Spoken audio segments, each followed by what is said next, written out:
आज Doubtnut app download करें। Doubtnut पर अपने सभी गणित, रसायन विज्ञान, भौतिक विज्ञान और जीव विज्ञान के डाउट्स का करो सफाया। बस प्रश्न की फोटो खींचो, एक ही प्रश्न को क्रॉप करो और तुरंत वीडियो सोल्यूशन पाओ। अभी डाउनलोड करें। प्रिय छात्रों, देखिए आपको एक फलन y बराबर f दिया हुआ है और इसका प्राचलिक समीकरण यह है x बराबर 2t माइनस t माइनस 1 तथा y बराबर 2t स्क्वायर धन t गुणते परिमाण ऑफ t। यदि ये हो तो उसकी सततता और अवकलनीयता की जांच कीजिए। ठीक है, ये प्रश्न में कहा गया है। देखिए अगर t हमारा 1 से बड़ा है, ठीक है, अगर t के हम दाहिने पक्ष में है, ठीक है, तो क्या t जब 1 से बड़ा होगा तो t माइनस 1 धनात्मक होगा, तो परिमाण ऑफ t माइनस 1 क्या होगा, t माइनस 1 होगा, क्योंकि t ऑलरेडी धनात्मक है। एक धनात्मक संख्या के परिणाम संख्या स्वयं होती है, तो आपका ये धनात्मक हो जाएगा। लेकिन अगर t आपका 1 से छोटा है, ठीक है, तो क्या होगा, t माइनस 1 आपका ऋणात्मक होगा, यानी अगर ऋण है तो उसका परिमाण ऋणात्मक संख्या से खुलेगा, यानी परिमाण ऑफ t माइनस 1 हो जाएगा माइनस ऑफ ऋण ऑफ t माइनस 1। उसी तरह t बराबर 0 पर जब t शून्य से बड़ा होगा तो परिमाण ऑफ t क्या होगा, धनात्मक होगा। तो उस धनात्मक संख्या का परिमाण उस संख्या स्वयं होती है, यानी कहा जाए परिमाण ऑफ 2 का। अगर परिमाण ऑफ माइनस 2 कह दिया जाए, ठीक है, तो क्या होगा, माइनस तो ऋणात्मक संख्या है, तो उसको परिमाण एक हमेशा धनात्मक संख्या होगी, तो उसको धनात्मक बनाने के लिए आपको पहले ऋण लगाना पड़ेगा, तो हो जाएगा ऋण ऑफ ऋण 2। ठीक है, तो ऋण ऑफ ऋण 2 हो जाएगा, तो 2 संख्या आपकी धनात्मक हो जाएगी। ठीक है, तो जब भी यहाँ पे आपका चिन्ह परिवर्तन हो रहा है यहाँ पे, तो यहाँ पे परिमाण जब भी अगर ऋणात्मक होगा, t माइनस 1 से कम होगा, तो परिमाण ऋणात्मक चिन्ह के साथ खुलेगा। यही आपका t बराबर 0 पे है। अगर t शून्य से बड़ा तो धनात्मक है, तो अगर धनात्मक संख्या का परिमाण स्वयं संख्या होगी। ठीक है, अगर t ऋणात्मक है तो t ऋणात्मक है, तो ऋण संख्या का परिमाण लेने के लिए हमको ऋण लगाना पड़ेगा। जैसे कहा गया ऋण माइनस 1, ठीक, इसका परिमाण होता है 1, क्योंकि हमें चिन्ह से मतलब नहीं है, क्योंकि उसके का क्या मान है, क्या वैल्यू, इससे मतलब है। ठीक है, तो हमें यहाँ ऋण लगाएंगे तो यहाँ चिन्ह परिवर्तन हो रहा है। ठीक है, तो इसके आधार पर हम इस फलन को 3 भागों में विभाजित करते हैं कि सबसे पहला क्या हमारा t लेस देन 0। ठीक है, t हमारा अगर 0 से कम होगा तो हमारा x हो जाएगा, जब 0 से कम होगा तो ये तो t माइनस 1 ऋणात्मक है। ठीक है, तो 0 माइनस 1 ऋणात्मक है, तो ऋण के साथ खुलेगा, तो ये हो जाएगा 2t माइनस ऑफ, अब फिर से हम माइनस लगेगा, t माइनस 1 हो जाएगा। ठीक है, इसके अंदर तो ऋण धन हो जाएगा, तो हो जाएगा 2t धन t माइनस 1, ये हो जाएगा 3t माइनस 1। अब देखिए y लिखते हैं, y क्या ऋणात्मक है, तो y हो जाएगा 2t स्क्वायर धन t, अभी t ऋणात्मक तो माइनस t हो जाएगा। ठीक है, अब ये हो जाएगा आपका 2t स्क्वायर ऋण t स्क्वायर, इसका मान आपका t स्क्वायर के बराबर हो जाएगा। देखिए जब हमारा t 0 से छोटा है, ठीक है, तो t का मान समीकरण 1 से हम लोग यहाँ रखते हैं इसमें, तो t का मान हो जाएगा हमारा, देखिए x क्या है, 3t माइनस 1 है, तो t हो जाएगा आपका x धन 1 बटा 3। ठीक है ना, ये क्या हो, 0 से कम है, इसका मान क्या है, 0 से कम है। इस समीकरण से हमने क्या, 1 इधर ले गए और 3 से विभाजित करके हमें t का मान आ गया। अब यहां से अगर ये ऋणात्मक, इसका मतलब निकलता है कि x क्या होगा, ऋण लेस देन या माइनस 1 से छोटा होगा या ऋण से छोटा होगा। ठीक है, तो जब t 0 से छोटा है तो आपका x माइनस 1 से छोटा होगा। ठीक है, अब देखिए हमको क्या y और x में क्या संबंध मिलता है। अब y बराबर t स्क्वायर है हमारा, और t का मान है हमारा समीकरण 1 से x धन 1 बटा 3 का स्क्वायर। ठीक है, तो ये हमारा संबंध बन जाएगा y और x में, जहां पर x आपका 1 से माइनस 1 से छोटा होगा। ठीक है, तो ये जब t 0 से छोटा है तो आपका ये संबंध मिल गया। अब दूसरे अंतराल में चलते हैं हम लोग। दूसरा अंतराल ये कि 2 है, आपका t क्या है, 1 से छोटा है, ठीक है, और 0 से बड़ा है या उसके बराबर है, तो हमारा x क्या हो जाएगा, तो हमारा x हो जाएगा, देखिए t आपका t माइनस 1 ऋणात्मक होगा, क्योंकि t आपका 0 से 1 तक है, तो t माइनस 1 क्या होगा, ऋणात्मक होगा, तो ऋण चिन्ह के साथ खुलेगा, तो हो जाएगा 2t minus of t minus 1। ठीक है, तो ऋण गुणते ऋण क्या हो जाएगा, धन हो जाएगा, ये बचेगा आपका 3t माइनस 1। ठीक है, अब देखिए y लिखते हैं हम लोग, y क्या है हमारा, देखिए 2t स्क्वायर धन t गुणते परिमाण आपकी t धनात्मक है, तो ये आपका धन चिन्ह के साथ खुलेगा, तो हो जाएगा 2t स्क्वायर धन टी स्क्वायर, इसका मान आ जाएगा 3t स्क्वायर। ठीक है, अब क्या करते हैं, समीकरण 2 से t का मान y वाले समीकरण में रख देते हैं हम लोग। ठीक है, तो हमको y मिल जाएगा 3 गुणते t का मान आ जाएगा x धन 1 बटा 3 का स्क्वायर। ठीक है, ये हमें y का मान मिल जाएगा, या इसको कह दे x धन 1 का स्क्वायर बटे 3। ठीक है, अब देखिए हमारा क्या है कि t कहां तक है, t आपका, अरे t का अंतराल है 1 से लेके 0 तक, तो हम क्या करते हैं, इसमें t का मान रख देते हैं। यहाँ से t का मान रखते हैं, तो t का मान क्या हो जाएगा हमारा, x धन 1 बटा 3, ये छोटा आपका 1 से और ये बड़ा है आपका 0 से। ठीक है, आप पूरे समीकरण में 3 से गुणा कर देते हैं तो बन जाएगा 0 लेस देन इक्वल टू, या छोटा है x धन 1, छोटा है 3 से। आप पूरे समीकरण में ऋण 1 से हमको क्या करते हैं, इसको घटा देते हैं। ठीक है, इसमें ऋण 1 से घटाते हैं।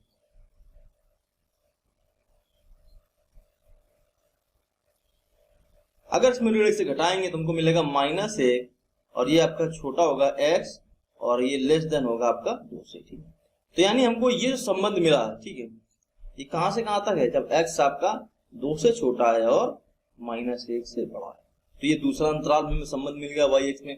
तो पहले आपको प्राचल t इसको हटाना है। ठीक है, इसको जब प्राचल t हट जाएगा तो हमें फलन मिल जाएगा, और फलन मिलते ही हम इसका फिर अवकलन कर लेंगे, और सततता है और जो अवकलनीयता है उसकी जांच कर लेंगे। अब देखिए t हमारा क्या है, 1 से बड़ा है। ठीक है, जब t 1 से बड़ा है तो अब देखिए x क्या होगा, हमारा x हो जाएगा आपका, देखिए ये आपका t-1 धनात्मक होगा। ठीक है, जब t 1 से बड़ा है तो 2 - 1 धनात्मक होगा, तो इसका धन चिन्ह के साथ खुलेगा, ये हो जाएगा आपका 2t माइनस t-1, यहां से संबंध आया t धन 1। ठीक है, और y में क्या होगा, वही चीज y में, t 1 से बड़ा तो धनात्मक संख्या है, तो ये हो जाएगा 2t स्क्वायर धन t स्क्वायर बराबर हो जाएगा आपका 3t स्क्वायर। ठीक है, अब क्या करते हैं, t का मान यहाँ पर रखते हैं हम लोग, हमको मिल जाएगा 3 गुणते x - 1 का स्क्वायर। ठीक है, अब देखिए t 1 से बड़ा है, ये मैं पता है, तो t का मान यहाँ रखते हैं, तो t का मान यहाँ रखेंगे, मिलेगा x - 1 किससे बड़ा है, हमारा 1 से बड़ा है। अब क्या करते हैं, एक दोनों पक्षों में जोड़ते हैं, दोनों तरफ 1 को जोड़ते हैं। जब दोनों तरफ 1 को जोड़ेंगे तो हमको मिलेगा x बड़ा होगा आपका 2 से, ये संबंध होगा आपका जब x आपका 2 से बड़ा हो। ठीक है, तो हमको फलन मिल गया। अब फलन हम लोग लिखते हैं, हमारा फलन क्या है, तो पहला फलन हमारा है ये t <0 पे, देखिए x धन 1 का बटे 3 की घाते 2, जब x आपका ऋण 1 से छोटा हो तो x धन 1 बटे 3 की घाते 3 घाते 2, जब x आपका 1 से छोटा है। अब दूसरा अंतराल लेते हैं, दूसरे अंतराल में हमने निकाला था, ये y का मान था हमारा x धन 1 का स्क्वायर बटा 3, x धन 1 का स्क्वायर बटा 3, जब आपका x किससे ऋण 1 से बड़ा है और किससे छोटा है, 2 से छोटा है।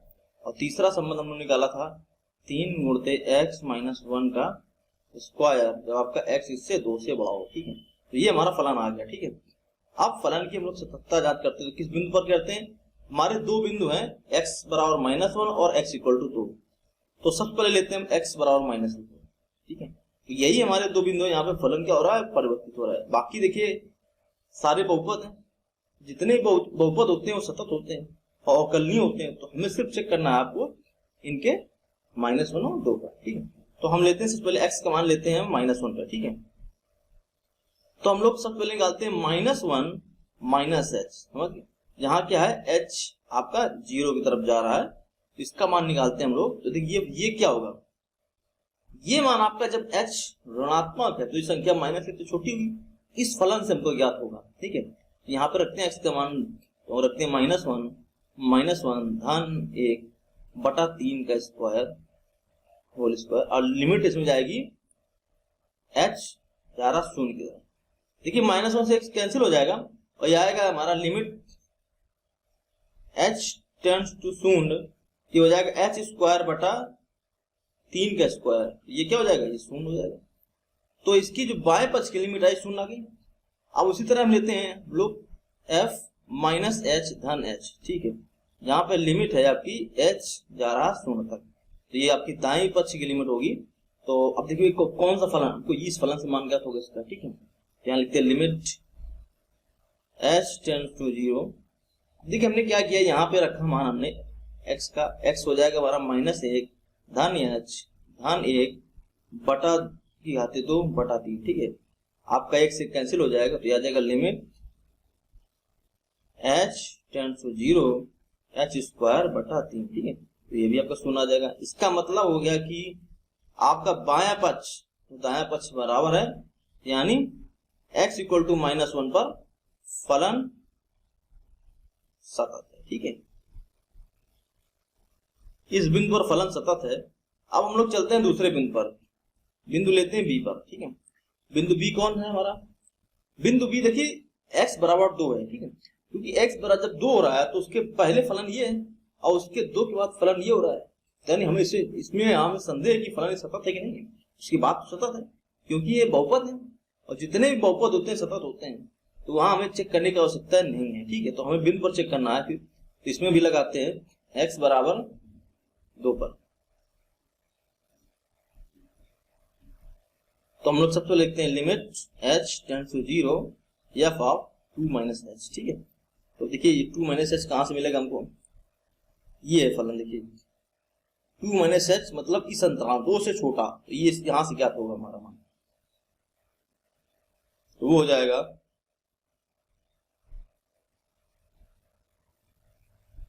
Limit h tends to 0 2 - h धन 1 का स्क्वायर बटा 3, ठीक है।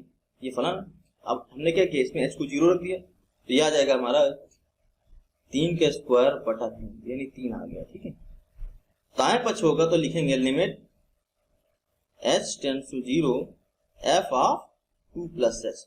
तो 2 + h का मतलब है कि 2 धन h, ठीक है, यानी 2 से जस्ट बड़ा, ठीक है। 2 से पहले हमारा कौन सा फलन था, फलन ये था, और 2 के बाद फलन ये होगा। अब जब 2 धन h लिखेंगे तो हम ये वाला फलन रखेंगे ध्यान में।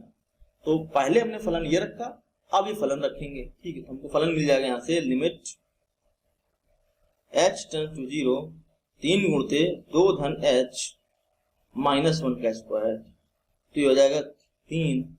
लिमिट h आपका शून्य जा रहा है, ये हो जाएगा 1 धन h का स्क्वायर, ठीक है।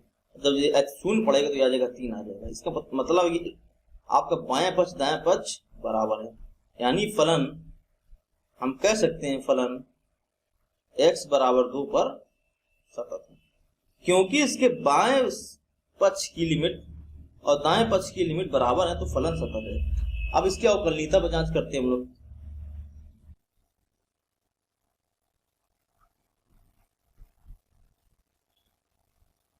देखिए ये हमारा f था, तो इसको जब अवकलन करेंगे हो जाएगा 2 गुणते x धन 1 बटे 9,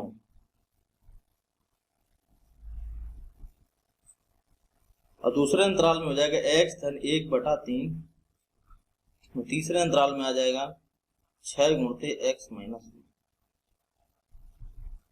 ये हमारे फलन का अवकलन हो गया, और इसको चेक करना है अवकलनीय है कि नहीं। तो इसका देखिए पहला अवकलन 2 होगा बहुपद का, तो पहले 2 आ जाएगा, फिर 2 गुणते x धन 1 बटे 3, फिर x बटे 3 का अवकलन होगा तो आ जाएगा 2 गुणते x धन 1 बटे 9, ठीक है। दूसरे का आ जाएगा आपका 2 गुणते x धन 1 बटे 3, और फिर आ जाएगा 6 गुणते x -1, ठीक है।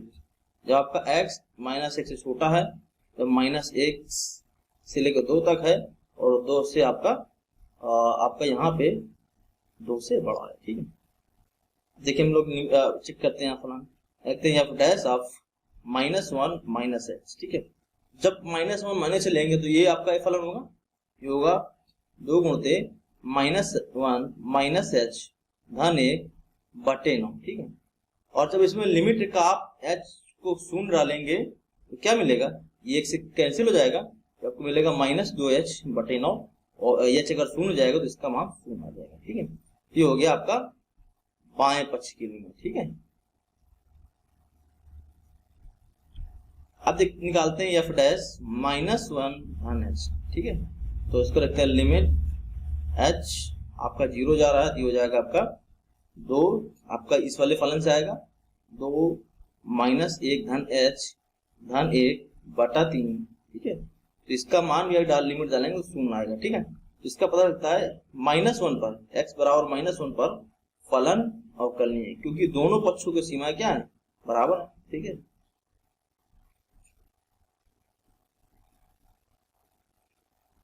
अब यही तरीका हमको लगाना है x बराबर किस पे, x बराबर 2 पे। x बराबर 2 पे हम लिखते हैं f डैश 2 माइनस h, यानी 2 से जस्ट थोड़ा पहले छोटा वाला, यानी 2 से थोड़ा सा छोटा बिंदु, ठीक है। हो जाएगा लिमिट h 0, तो उससे पहले फलन कौन सा लगेगा, ये फलन लगेगा हमारा, ठीक है। तो अब हम लोग लेते हैं बिंदु x बराबर 2 पे, ठीक है। जब x बराबर 2 पे लेंगे तो f डैश हो जाएगा 2 माइनस h, ये हो जाएगा आपका 2 माइनस h धन 1 बटा 3 गुणित 2, ठीक है।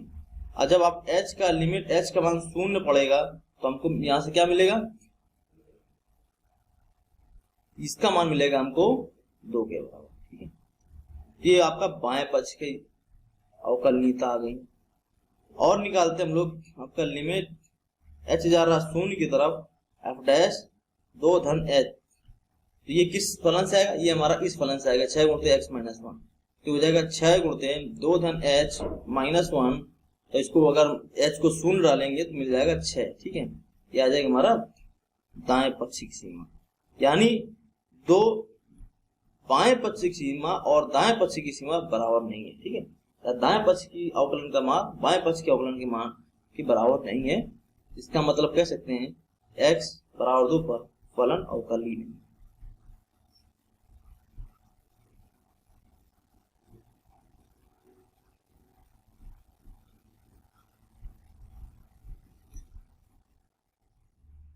कक्षा 6वीं से 12वीं से लेकर नीट, IIT, JEE वो एडवांस के लेवल तक 1 करोड़ से ज्यादा छात्रों का भरोसा।